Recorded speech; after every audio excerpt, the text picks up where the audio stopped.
Madam Sonia ji Congress party के बड़े नेत्री हैं और राहुल गांधी जी पार्टी के सर्वसर्वा हैं। कांग्रेस पार्टी जो सबसे पुरानी पार्टी है। मैं जिस तरह का अपने उनके दफ्तर में वंदे मातरम के गीत जब हो रहा था, उसी बीच में ही दुनिया ने देखा कि मैडम सोनिया जी ने किस तरह से उसको रुकवाने की कोशिश की। हाथ से इशारा हो रहा है, ये हो रहा है, वो हो रहा है, यानी उनके कान में वंदे मातरम शब्द असहाय हो रहा था, सहन नहीं हो रहा था। कितनी देशभक्ति है मैडम को, ये दुनिया ने देखा है। और निश्चित तौर पर ये बहुत ही दुखद है, शर्मनाक है, दर्दनाक है। और इन सब चीजों के लिए माफी नहीं दिया जा सकता है। देश की जनता माफी नहीं देगी, मुझे ऐसा लगता है इनके मांगने पर भी। मगर फिर भी इनको देश के आवाम से, देश की जनता से, देश के मालिकों से, राष्ट्रभक्तों से, सेना के जवानों से, देश के लिए जो कुर्बानी देने वाले लोग हैं, उन सबसे इनको माफी मांगना चाहिए। और भविष्य में अगर वो विदेश से आई हैं, देश में उनकी नागरिकता मिल गई है, देश के बहू हो गई हैं, और भारत के संस्कार को अडॉप्ट करना चाहिए, मेरा सुझाव होगा। बिहार में है और लिटरेसी अभियान, बच्चों के लिए लिटरेसी अभियान चुनाव को लेकर के शुरू की जा रही है, किस तरह से देखा जाए?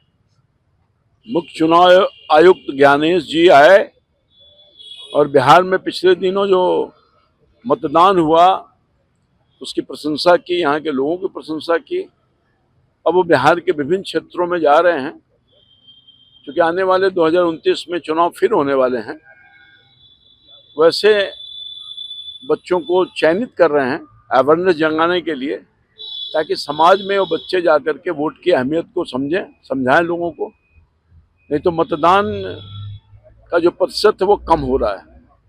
तो जब मतदान का प्रतिशत कम होगा, लोग पार्टिसिपेट नहीं करेंगे, तो स्वतंत्र रूप से जो मत के माध्यम से सरकार बनती है वो उस तरह का स्वरूप नजर नहीं आएगा। आप देखते होंगे 33%, 34% मतदान होता है, कहीं कहीं और भी कम हो जाता है, शहर में तो और भी कम होता है।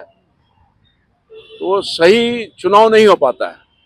बहुत ऐसे लोग हैं जो वंचित रह जाते हैं, तो अपने योग्य उम्मीदवार या सरकार नहीं बना पाते हैं।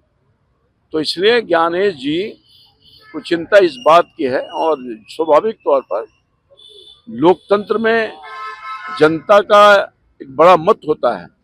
अगर वो मत नहीं मिलेगा तो कोई भी चीज सामने नहीं आएगा अच्छा। तो इसलिए ज्ञानेश जी के इस अभियान को हम धन्यवाद देना चाहते हैं और लोगों से अपील भी करना चाहते हैं कि आप भरपूर अपने मत का प्रयोग करिए और अपने योग्य उम्मीदवार चुनिए और अपने योग्य सरकार, जो आपकी सोच के योग्य सरकार बने, उसके लिए मतदान में अधिक से अधिक शरीक होने का काम कीजिए। ये बहुत अच्छा अभियान है। चल रहा है स्टूडेंट का, अब तक सरकार सीबीआई जांच की मांग को लेकर तैयार नहीं हुई है। झारखंड की सरकार बच्चों के आंदोलन, बच्चों के प्रदर्शन लगातार हो रहे हैं। झारखंड की सरकार उसको तवज्जो नहीं दे रही है, देख नहीं रही है, संज्ञान में नहीं ले रही है, क्योंकि कहीं न कहीं दाल में कुछ काला है।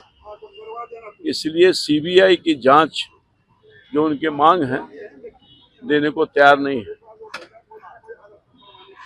जो भी परेशानी हो, स्टूडेंट के लिए सहयोग पोर्टल शुरू किया जा रहा है, किस तरह से देखा जाए? माननीय मुख्यमंत्री जी को दिल से आभार व्यक्त करना चाहते हैं, जिन्होंने विद्यार्थियों के परेशानी को दूर करने के लिए एक सहयोग पोर्टल प्रारंभ किया है।